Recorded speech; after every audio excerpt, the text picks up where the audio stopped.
Finally, one of the most major problems with Eternals is that as it stands, two of its major factions that take up a lot of the movie, the Deviants and Celestials, are just completely wasted in the narrative. There are elements that are cool in theory, but the movie doesn't utilize that coolness enough to justify their inclusion. You can't just introduce new elements because it's fun. You have to pay off any concepts that you introduce to the story. And in that regard, Eternals just does not make it to the finish line. Let's start with the green guys. All the Deviants do in this movie is kill off two characters we don't really get a chance to care about because the movie's too full already. Other than that, they feel like they're there just for when the movie needs an action scene or our heroes need something to show off how powerful they are. Even when the movie has a chance to make us actually feel something for the heroes through the Deviants, like fearing for their safety for once, it botches it. When we're watching the Eternals take on the buffed up Deviants, we could maybe actually feel afraid for them because they're different from any other Deviants the Eternals have dealt with before.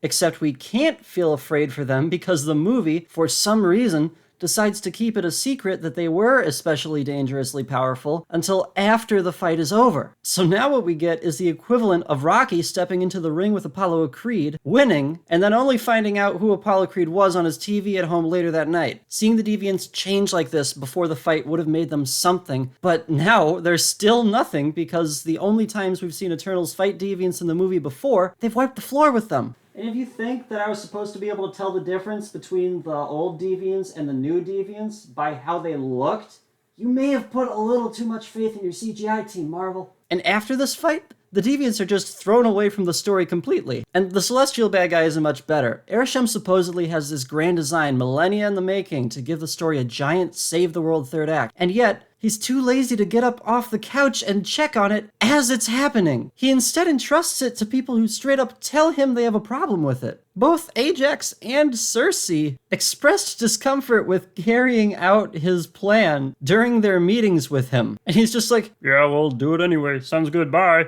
This grand design is supposed to be infinitely important, and our main antagonist putting it in motion doesn't seem to care at all. Of all the golden bullets in this series, I think this is the one that could have helped this movie the most. Use major concepts as the basis for conflict. Think Christopher Nolan. Think Inception. When he introduces a concept, he takes it all the way to the finish line. And then some. Arguably a little too far in Tenet because it shoved out time for individual characters and emotions, but he's consistent. If he's writing a story about a device that lets you steal things from people's dreams, he doesn't just keep it that bare bones. He writes a story about dreams within dreams and how the different layers connect and affect one another. If he's writing a space drama, he doesn't just keep it bare bones. He goes to exciting new environments that you can only experience in this genre, which are scientifically backed up by Neil deGrasse Tyson. Instead of throwing two of your antagonistic forces away in the third act when they're supposed to be paid off, do something to combine them with the plot and make them an inseparable part of the story. Maybe Arishem actually cares enough to do everything in his power to ensure that his grand design pans out. Maybe you can partly justify many of these characters' intriguing situations by having Arishem step in to offer solutions to the problems of those who stay loyal to him. Then there's conflict you can grow under the guise of everything being fine. Then you can seed some actual disconcert among members of the group.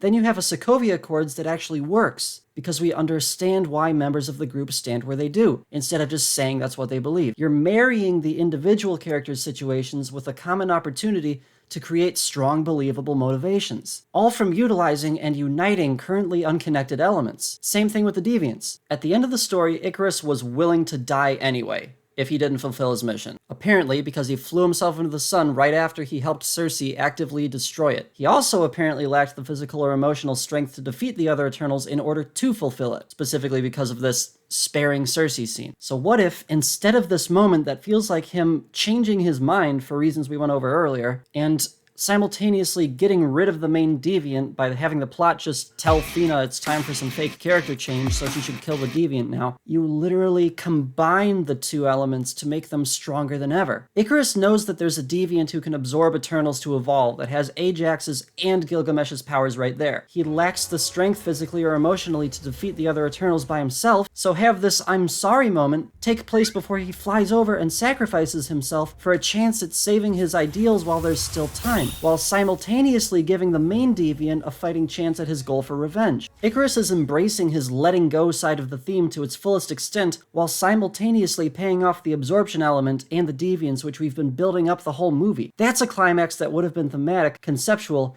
and satisfying. In conclusion, whatever you do, you have to show how things play out, you have to make them play out into something, and you have to make them play out together. Because no matter how big a story is, if the audience doesn't know or care who it's about, what the point is, or what obstacles they face, then the story doesn't justify what it includes.